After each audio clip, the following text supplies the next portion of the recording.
Hello friend, this is Ravi Singh over here. I am back with a new lesson. This year strike practice set English series for Air Force and Navy especially. So guys, please do practice with me and crack the exams. Guys, without wasting your time, let's start now. Okay, first question, C, fill in the blanks. 2 candles in one breath. यहाँ 4 option, put down, put up, put away and put out. आपका right answer D होगा, put out. उसने 2 मोमबत्तियों को एक सांस में बुझा दी. And second question, meaning of encumbrance is best expressed by. Encumbrance का आपको मीनिंग बताना है. यहाँ पे राइट आंसर सी होगा, बर्डन. BURDEN, बर्डन, बोझ, भार. डिस्टर्बेंस, गड़बड़ी, बाधा. डिस्ट्रैक्शन, बाधा यहाँ पे होता है. और हिंड्रेंस, रुकावट, अवरोध. Number 3, choose the word nearest in meaning to the word mundane. यहाँ राइट आंसर बी होगा. मंडेन का हिंदी मीनिंग संसारी, भौतिक. यहाँ right answer B, worldly. WORLDLY, worldly, भौतिक, दुनियादार. Number 4, select the word opposite in meaning to the word italicised in the sentence. आपको दिख रहा है यहाँ, many people try to resist reform in the society. बहुत से लोग समाज में रूपों का विरोध करने की कोशिश करते हैं. यहाँ 4 ऑप्शन फिर से आपको दिख रहा है. राइट आंसर बी होगा, accept. ACCEPT, accept, B right answer. Number 5, choose the word opposite in meaning to the word paltry. तुच्छ, नगण्य, इसका हिंदी मीनिंग होता है. राइट आंसर बी होगा आपका, वर्थविल, उचित, उपयोगी, उपयुक्त. WORTHWHILE. Number 6, select the word which is nearest in meaning for the word diligent. Diligent का आपको मीनिंग बताना है. इसका हिंदी मीनिंग परिश्रमी, सावधान, मेहनती. और राइट आंसर डी होगा, इंडस्ट्रियस, मेहनती, परिश्रम. स्पेलिंग आप देख रहे हैं, INDUSTRIOUS, industrious. Right answer D होगा, बिल्कुल. नंबर 7 आप देख रहे हैं, What is one word for a short stay at a place? One word substitution है. ओके, और यहाँ राइट आंसर ए होगा, सोजॉर्न. सोजॉर्न, अल्पवास, डेरा डालना, ठहरना. स्पेलिंग आप देख रहे हैं, SOGOURN, sojourn. Number 8, select the word most appropriate for the blank space in the sentence. आपको यहाँ क्वेश्चंस दिख रहा है, unless we fill in the blanks we can not succeed. जब तक हम पराजित नहीं होंगे हम सफल नहीं हो सकते. आपका राइट आंसर पुल थ्रू होगा, B right answer, pull through. Unless we pull through we can not succeed, बिल्कुल. नंबर 9 हम लोग कवर करेंगे, और ये नरेशन से रिलेटेड क्वेश्चंस आ चुका है यहाँ नंबर 9 में. गाइज, नरेशन और वॉइस से एक क्वेश्चंस बिल्कुल आपके एग्जाम्स में होंगे, इसलिए हम लोग विशेष फोकस करेंगे इस पे. Which of the choices express the following sentence in indirect speech. Ramesh said I brought a car yesterday. ये पास्ट टेंस से रिलेटेड है, सिंपल पास्ट. और राइट आंसर आपका यहाँ दिख रहा है. Your answer is coming now, so please wait. Absolutely. Number A में आपको दिख रहा है, Ramesh said that I have bought a car the previous day. ये बिल्कुल नहीं होगा. Number B, Ramesh told that he had bought a car yesterday. No. Number C, Ramesh said that he bought a car the previous day. And next and last,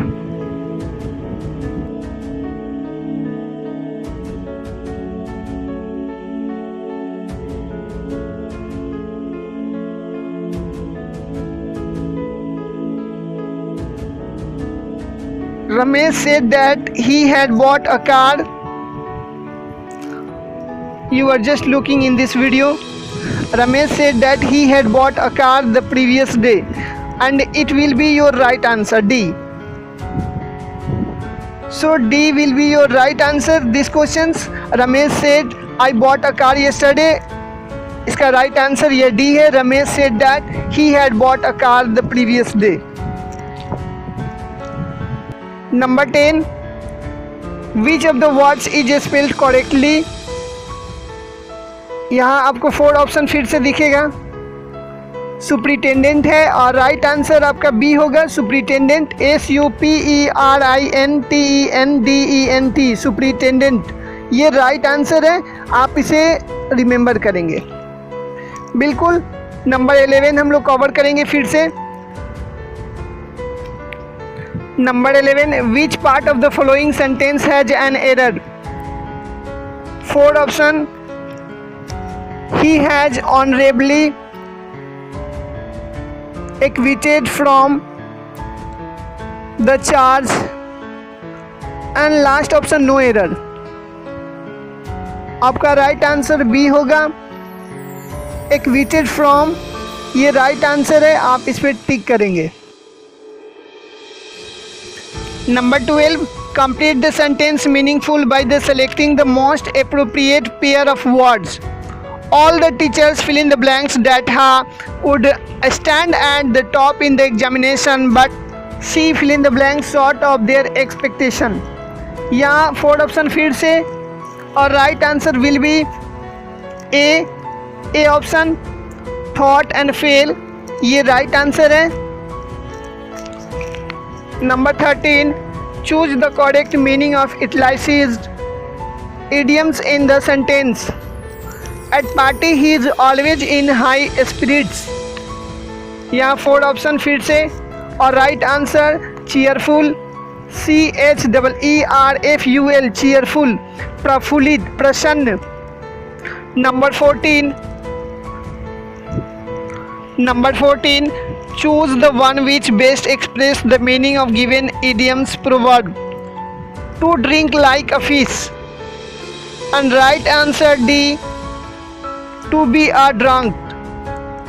To be a drunk, नशाखोर होने की. इसका Hindi meaning नशाखोर होने की. Number 15, identify the correct preposition. The thunder was accompanied, fill in the blanks, a heavy rain. Or right answer will be B option, by. The thunder was accompanied by a heavy rain. And number 16, arrange the parts so as to make a complete meaningful sentence.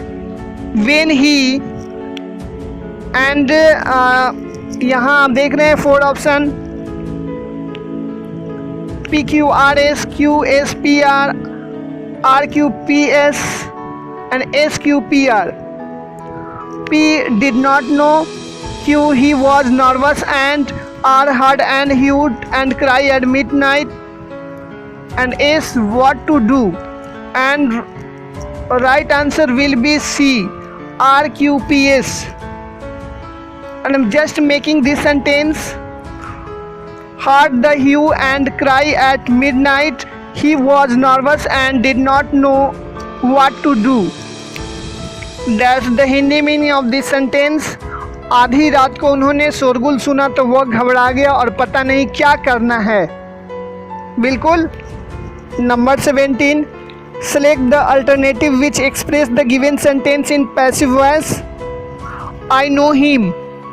I know him ये present tense से related है. Simple present tense का ये question है और मैं इसका answer बता रहा हूँ. आप सुनो. आप राइट आंसर सी होगा, he is known to me, he is known to me.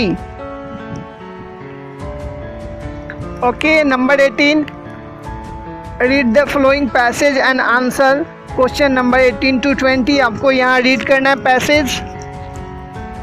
Among the earliest memories of my childhood are the stories from these epics told to me by my mother or the older ladies of the house, just as a child in Europe or America might listen to fairy tales or stories of adventure. There was for me both and the adventure and the fairy tale element in them. And then I used to be taken every year to the popular open air performance where the Ramayana story was enacted. My friends, मैं इसका Hindi meaning बताऊं आपको। मेरे बचपन की यादों में, स्मृतियों में, जिसमें मेरी माँ ने महाकाव्य से एक बच्चे के रूप में घर की वृद्ध महिलाओं के लिए कथाओं को सुना है। परी कथा और कहानी के अंश मेरे लिए हर वर्ष साहसिक कार्य कथाओं के प्रदर्शन के लिए जाना जाता था, जहां रामायण कथा को इनेक्ट यानी प्रदर्शित किया जाता था। हम लोग इसका क्वेश्चंस 18 to 20 कवर करेंगे इस पैसेज से। Okay guys, so let's do this. Number 18, the author of this passage is in, यहाँ 4 ऑप्शन फिर से, and B option will be right, reminiscent mood, ये राइट आंसर है। नंबर 19, एपिक्स आर, और right answer C होगा, long narrative poems of the adventures of mythological heroes, ये right answer है, mythological heroes. और next and last, the second sentence shows that the writer or right answer will be C, enjoyed them. So okay guys, I hope you like and enjoy this video with me. So thanks for watching this video.